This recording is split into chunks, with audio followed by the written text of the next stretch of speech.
সাধারণ জ্ঞান প্রশ্ন ২১ থেকে ৩০।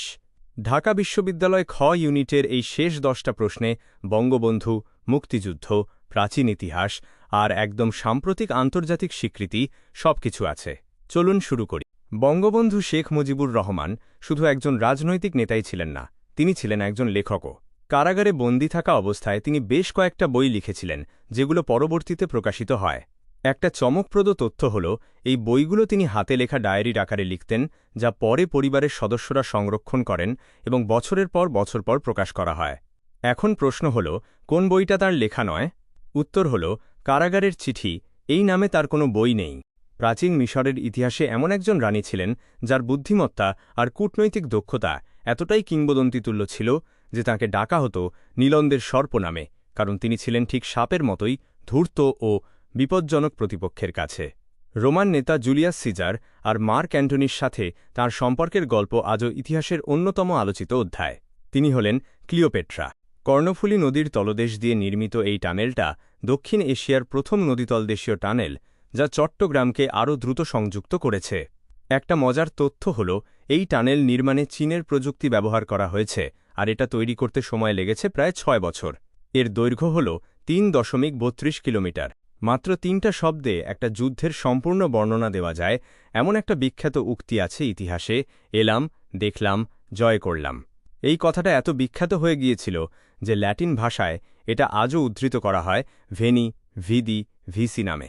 এই উক্তিটা করেছিলেন রোমান সাম্রাজ্যের একজন কিংবদন্তি সেনাপতি ও রাজনীতিবিদ জুলিয়াস সিজার। ৭১-এর মুক্তিযুদ্ধের সময় শুধু অস্ত্র হাতে যুদ্ধই হয়নি, খেলার মাঠেও চলেছিল প্রতিরোধ।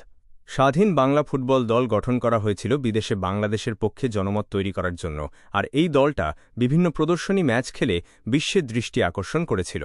এই দলের অধিনায়ক ছিলেন জাকারিয়া পিন্টু। ১৮ শতকে বাংলার গ্রামাঞ্চলে একটা নাম শুনলেই মানুষ ভয় পালাত, কারণ তারা হঠাৎ করে আক্রমণ চালিয়ে লুটপাট করত। এই আক্রমণকারীদের নিয়ে বাংলার লোকগানেও অনেক উল্লেখ পাওয়া যায়, বিশেষ করে ছেলে ঘুমাল, পাড়া জুড়াল, বর্গী এলো দেশে ছড়াটার কথা নিশ্চয়ই মনে আছে। এই বর্গীরা আসলে ছিল মারাঠি সৈন্যরা। বাংলাদেশের বেশিরভাগ দ্বীপই সমতল, বালুকাময়, কিন্তু একটা দ্বীপ আছে যেখানে সত্যিকারের পাহাড়ি ভূপ্রকৃতি দেখা যায়, যা এটাকে অন্যান্য দ্বীপ থেকে সম্পূর্ণ আলাদা করে তোলে। এই দ্বীপটা কক্সবাজারের কাছেই অবস্থিত এবং এখানে শুঁটকি উৎপাদনের জন্য বিখ্যাত। সেটা হল মহেশখালী। মুক্তিযুদ্ধের স্মৃতি ধরে রাখতে বাংলাদেশে অনেক ভাস্কর্য নির্মিত হয়েছে, যার মধ্যে অপরাজেয় বাংলা সবচেয়ে বেশি পরিচিত। কিন্তু ইতিহাসে আসলে প্রথম মুক্তিযুদ্ধভিত্তিক ভাস্কর্যটা তৈরি হয়েছিল অন্য একটা জায়গায়, রংপুরে, যুদ্ধ শেষ হওয়ার কিছুদিনের মধ্যেই। সেই ভাস্কর্যের নাম জাগ্রত চৌরঙ্গী। সাংবাদিকতা ও গণমাধ্যমের স্বাধীনতা বিচার করার জন্য প্রতি বছর একটা বৈশ্বিক সূচক প্রকাশিত হয়, যেখানে বিশ্বের প্রতিটা দেশকে র্যাঙ্ক করা হয়। ২০২৩ সালে এই সূচকে সবচেয়ে ভালো স্কোর করে একটা স্ক্যান্ডিনেভিয়ান দেশ, যারা টানা কয়েক বছর ধরেই এই তালিকার শীর্ষে আছে। সেই দেশটা হল নরওয়ে।